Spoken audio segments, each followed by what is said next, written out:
Hello and welcome to episode 270 of the Daily Sales Message Sales Podcast, where every single day I share a piece of simple and actionable advice that's designed to help you feel more confident and sell more stuff.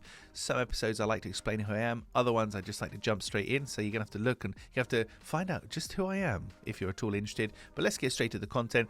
Today we're talking about how to spot a buyer. How to spot a buyer. There's one thing in particular you need to look for. It's a single word. It begins with D, and it forms part of this phrase, which I use with my clients and students all day, every day.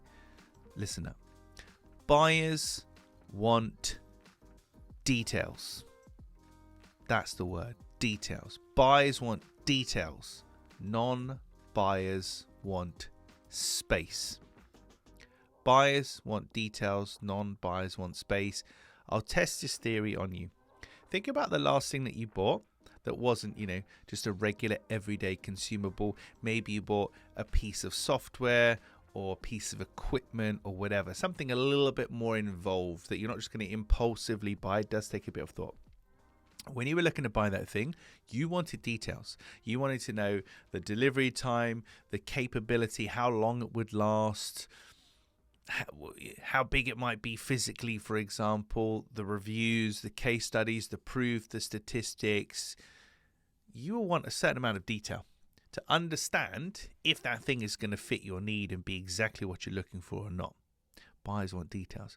If you're not interested in something, you don't want the details. And that's when, if we're not interested in something, we say to people, oh yeah, just send me some information. That'll be fine. Yeah, send it to me an email. Because we're trying to just bat them away because we're not interested.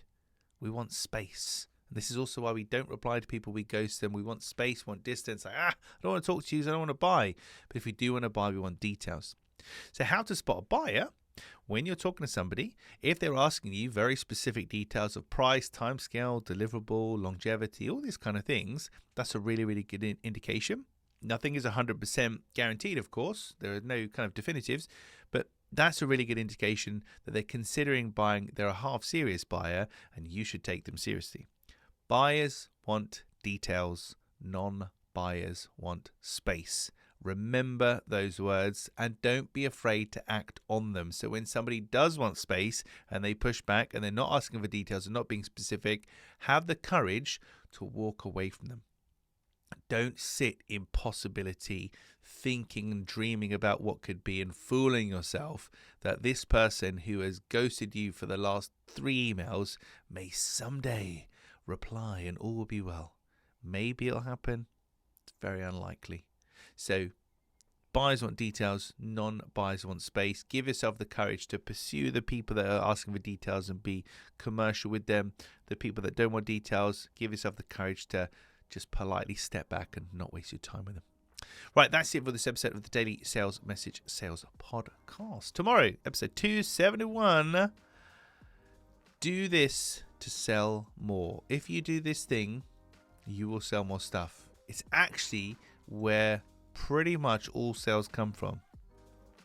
Pretty much all sales come from. Except for some online sales, I guess. I'm not sure. Maybe it pertains to them too. But there's something you need to do to sell more. I'll explain more in tomorrow's episode. In the meantime, excuse me, if you haven't already, hop on over to sellingconfidencescore.com. That's sellingconfidencescore.com.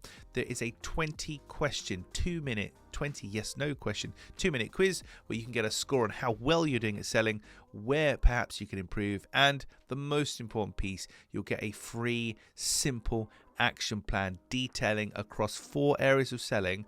Okay, James, in objection handling, this is where you can improve. Try this, do this, say this, etc. You'll get some action points completely free, no obligation, usually instantly actionable, kind of like stuff we talk about here, but it will help you to improve your confidence and your performance. So head on over to sellingconfidencescore.com and grab your score today. Thank you for listening or watching all the way to the end. I really appreciate it.